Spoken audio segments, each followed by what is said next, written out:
নমস্কার বন্ধুরা, রকমারি ভিলেজ ফুডে আপনাদের সবাইকে স্বাগত। আজ আমি আপনাদের সঙ্গে শেয়ার করব দারুণ ইউনিক একটা রেসিপি বন্ধুরা। তো আমি আজ তৈরি করব মাছের অমলেট কারি। তো তার জন্য নিয়েছি আমি রুই মাছ।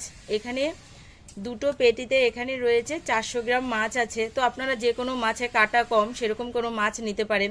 তো তার জন্য এইটা আমি প্রথমেই আগে জলে সেদ্ধ করে নেব। তো চলুন বন্ধুরা, আমার সঙ্গে থেকে ভিডিওটি দেখতে থাকুন। জল বসিয়ে দিয়েছি, অল্প করে একটু নুন দিয়ে দেবো আর দিয়ে দিচ্ছি সামান্য একটু হলুদ গুঁড়ো। এখন আমি মাছগুলো দিয়ে দেব, উপর থেকে একটা চাপা দিয়ে দেবো, সেদ্ধ হওয়া পর্যন্ত অপেক্ষা করব। মাছটা আমার সেদ্ধ হয়ে গেছে, মাছটা আমি নামিয়ে নিচ্ছি। সেদ্ধ করা মাছের কাঁটাটা এখন আমি ছাড়িয়ে নেব। আসলে কাঁটা কম থাকলে মাছটা ছাড়াতে খুব সুবিধা হয়।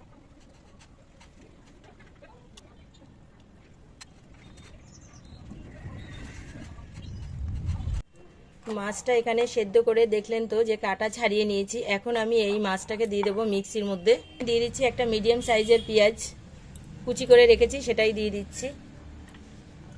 1 চামচ জিরা বাটা, 1 চামচ আদা বাটা দিয়ে দিচ্ছি। এখানে নুন দিয়ে দিচ্ছি, হলুদ গুঁড়ো দিয়ে দিচ্ছি, লাল লঙ্কার গুঁড়ো। তো এখন আমি ভালো করে পেস্ট করে নিয়ে এসছি। একদম স্মুথ একটা পেস্ট হয়েছে। তো আপনারা চাইলে এখানে শিলনোড়াও বেটে নিতে পারেন বা হাতেও ভালো করে রগড়ে রগড়ে মাখতে পারেন। এখন আমি এখানে নিয়েছি যে মাছ সেদ্ধ করে রেখেছি, সেই স্টকটা কিন্তু আমি ফেলিনি। স্টকটার মধ্যে দিয়ে দেবো এখন আমি 50 গ্রাম মতন, 400 গ্রাম মাছের জন্য 50 গ্রাম মতো বেসন দিয়ে দিচ্ছি। তো বন্ধুরা, এটা খেতে অপূর্ব স্বাদের হয়। মাছ তো আমরা বিভিন্নভাবেই খেয়ে থাকি, একবার অন্তত আপনারা এইভাবে মাছের অমলেট কারি তৈরি করে খেয়ে দেখুন যে কেমন খেতে। এখানে দিয়ে দিচ্ছি আর একটু পরিমাণ মতো নুন আমি দিয়ে দিচ্ছি। বেকিং পাউডার দিচ্ছি, হাফ চামচের থেকে একটু কমই দেবেন। এখানে দিয়ে দেবো 2টো ডিম। এবারে ভালো করে আমি ফাটিয়ে নেব। গোলমরিচ গুঁড়ো, হাফ চামচ মতো গোলমরিচ গুঁড়ো দিচ্ছি। এখন আমি এই মাছের পেস্টটা যে করে রেখেছি এটাই দিয়ে দিচ্ছি।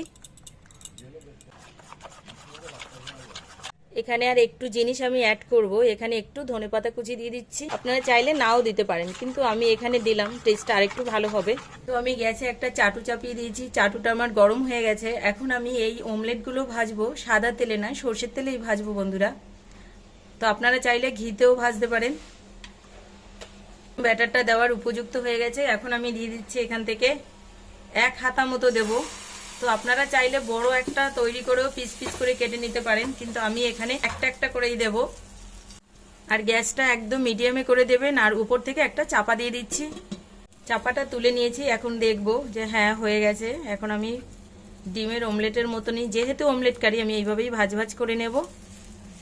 একটু উল্টিয়ে নেব, 2 পিঠই একটু এইভাবে ভেজে নেব। তো অসম্ভব লোভনীয় একটা গন্ধ বেরোচ্ছে, ভীষণ ভীষণ সুন্দর। নামিয়ে নিচ্ছি। একটা আমার তৈরি হয়ে গেল, এই দেখুন। তো সবকটা আমার ভাজা হয়ে গেছে বন্ধুরা। গ্যাসে কড়াই চাপিয়ে দিয়েছি। এখন আমি রান্নাটা সর্ষের তেলেই করব। তো পরিমাণ মতো তেল দিয়ে দিচ্ছি। তেলটা গরম হয়ে গেছে, দিয়ে দিচ্ছি একটা তেজপাতা, গোটা গরম মশলা, গোটা জিরা, পেঁয়াজ কুচি, দিয়ে দিচ্ছি 2টো শুকনো লঙ্কা, দিয়ে দিচ্ছি স্বাদ অনুসারে একটু চিনি, দিয়ে দিচ্ছি 1 চামচ রসুন বাটা, 1 চামচ আদা বাটা, গোটা জিরা আমি শিলে বেটে নিয়েছি। সবগুলো একটু নেড়ে চেড়ে নেব। কাঁচা গন্ধটা চলে গেছে। এখন দিয়ে দিচ্ছি আমি এখানে টমেটো, আমি পেস্ট করে রেখেছি, আপনারা চাইলে কুচি করেও দিতে পারেন। আর গ্যাসটা একদম মিডিয়ামে করে দিয়েই মশলাগুলো ভাজতে হবে, নাহলে পুড়ে যাবে। পরিমাণ মতো হলুদ গুঁড়ো দিয়ে দিচ্ছি, এখানে স্বাদ অনুসারে নুন দিয়ে দিচ্ছি, এখানে পরিমাণ মতো লঙ্কা গুঁড়ো। গ্যাসটা একদম কম করে দিয়ে দিচ্ছি এখানে ফেটিয়ে রেখেছি 2 চামচ মতো টক দই।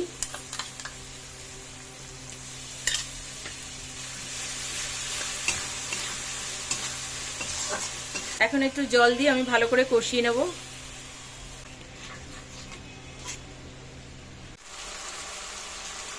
মশলাটা থেকে তেল ছাড়তে শুরু করে দিয়েছে। এখন আমি এখানে দিয়ে দেব আগে থেকে একটু উষ্ণ গরম জল করে রেখেছিলাম, সেই জলটাই এখন দিয়ে দেব।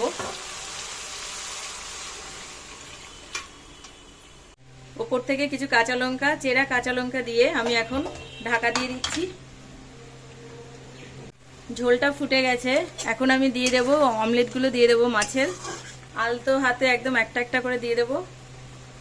তো আপনারা চাইলে কিন্তু এই অবস্থায় গরম ভাতে ভাজাও খেতে পারেন, সেটাও ভীষণ স্বাদের হবে। আমি একবার খেয়েছি এটা করে। তো আজ আমি কারি তৈরি করলাম, তো কারিটাও নিশ্চয়ই আশা করছি ভীষণই ভালো হবে। ওপর থেকে আপনারা ঘি গরম মশলা ছড়িয়ে দিতে পারেন, যেটা ইচ্ছা। ওপর থেকে একটু ধনেপাতা ছড়িয়ে দিচ্ছি। তো এটা আমার হয়ে গেছে, এখন আমি নামিয়ে দেবো। নামিয়ে আমি দেখাচ্ছি আপনাদের ফাইনালি লুকটা কেমন হয়েছে। গ্যাসটা আমি বন্ধ করে দিয়ে আবার 1 মিনিট মতন রেস্টে রেখে দেবো, স্টিমে রেখে দিচ্ছি। তো বন্ধুরা, এই ছিল আমার মাছের অমলেট কারি। যদি ভিডিওটি আপনাদের ভালো লাগে অবশ্যই একটা লাইক করবেন, সাবস্ক্রাইব করে আমার পাশে থাকবেন। তো দেখা হচ্ছে অন্য কোনো ভিডিওতে। সে পর্যন্ত আপনারা ভালো থাকুন, সুস্থ থাকুন, টাটা।